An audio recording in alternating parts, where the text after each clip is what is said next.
जीवित परमेश्वर के आज्ञा के जीवित वचन। उत्पत्ति की पुस्तक अध्याय 38। उन्हीं दिनों में ऐसा हुआ कि यहूदा अपने भाइयों के पास से चला गया और हीरा नामक एक अदुल्लामवासी पुरुष के पास डेरा किया। वहां यहूदा ने शुआ नामक एक कनानी पुरुष की बेटी को देखा और उससे विवाह करके उसके पास गया।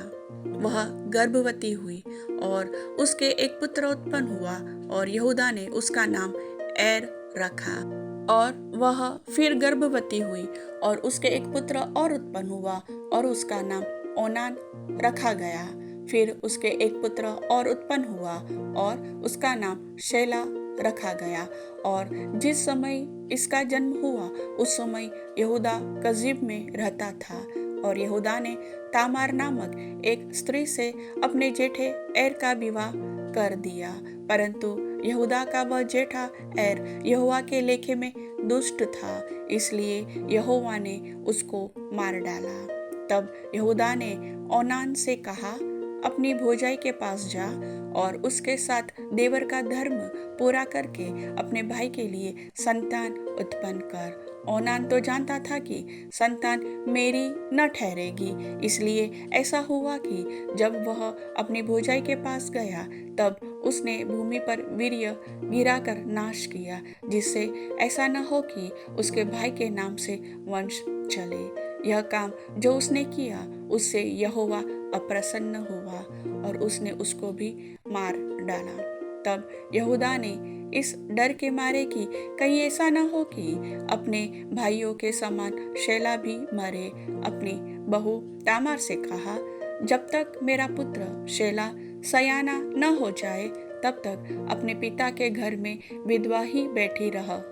इसलिए तामार अपने पिता के घर में जाकर रहने लगी। बहुत समय के बीतने पर यहूदा की पत्नी जो शुआ की बेटी थी वह मर गई। फिर यहूदा शोक के दिन बीतने पर अपने मित्र हीरा अदुल्लामवासी समेत अपनी भेड़ बकरियों को ऊन कतरने वालों के पास तिम्ना को गया। और तामार को यह समाचार मिला, तेरा ससुर अपनी भेड़ बकरियों का ऊन कतराने के लिए तिम्ना को जा रहा है।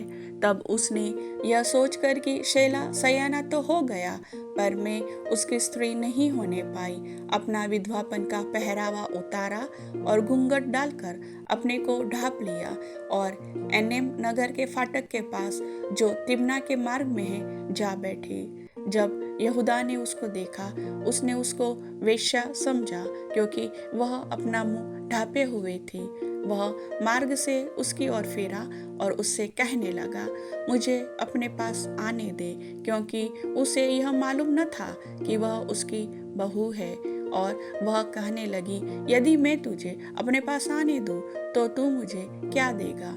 उसने कहा, मैं अपनी बकरियों में से बकरी का एक बच्चा तेरे पास भेज दूंगा। तब उसने कहा, भला उसके भेजने तक क्या तू हमारे पास कुछ रहन रख जाएगा? उसने पूछा, मैं तेरे पास क्या रहन रख जाऊं? उसने कहा, अपनी मुहर और बाजूबंद और अपने हाथ की छड़ी। तब उसने उसको वे वस्तुएं दे दी और उसके पास गया और वह उससे गर्भवती हुई। तब वह उठकर चली गई और अपना घूंघट उतारकर अपना विधवापन का पहरावा फिर पहन लिया।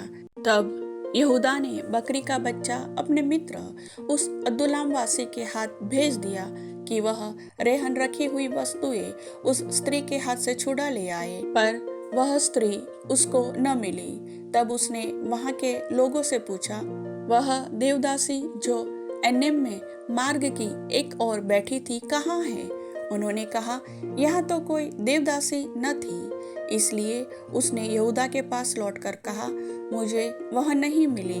और उस स्थान के लोगों ने कहा, यहाँ तो कोई देवदासी न थी। तब यहूदा ने कहा, अच्छा, वह बंधक उसी के पास रहने दे, नहीं तो हम लोग तुच्छ गिने जाएंगे। देख, मैंने बकरी का यह बच्चा भेज दिया था पर वह तुझे नहीं मिली। लगभग 3 महीने के बाद यहूदा को यह समाचार मिला, तेरी बहू तामार ने व्यभिचार किया है, वरन वह व्यभिचार से गर्भवती भी हो गई है। तब यहूदा ने कहा, उसको बाहर ले आओ कि वह जलाई जाए। जब उसे बाहर निकाला जा रहा था, तब उसने अपने ससुर के पास यह कहला भेजा, जिस पुरुष की ये वस्तुएं हैं, उसी से मैं गर्भवती हूँ। फिर उसने यह भी कहलाया, पहचान तो सही कि यह मुहर और बाजूबंद और छड़ी किसकी है। यहूदा ने उन्हें पहचान कर कहा, वह तो मुझसे कम दोषी है, क्योंकि मैंने उसका अपने पुत्र शेला से विवाह न किया और उसने उससे फिर कभी प्रसंग न किया। जब उसके जन्ने का समय आया, तब यह जान पड़ा कि उसके गर्भ में जुड़वे बच्चे हैं। और जब वह जन्ने लगी, तब एक बालक का हाथ बाहर आया और दाई ने लाल सूत लेकर उसके हाथ में यह कहते हुए बांध दिया, पहले यही उत्पन्न हुआ। जब उसने हाथ समेट लिया, तब उसका भाई उत्पन्न हो गया। तब उस दाई ने कहा, तू क्यों बरबस निकल आया है? इसलिए उसका नाम पेरेस रखा गया। पीछे उसका भाई, जिसके हाथ में लाल सूत बंधा था, उत्पन्न हुआ और उसका नाम जेरह रखा गया। प्रभु वचन के सुनने वाले सभी भाई बहनों को आशीष दे। आमीन।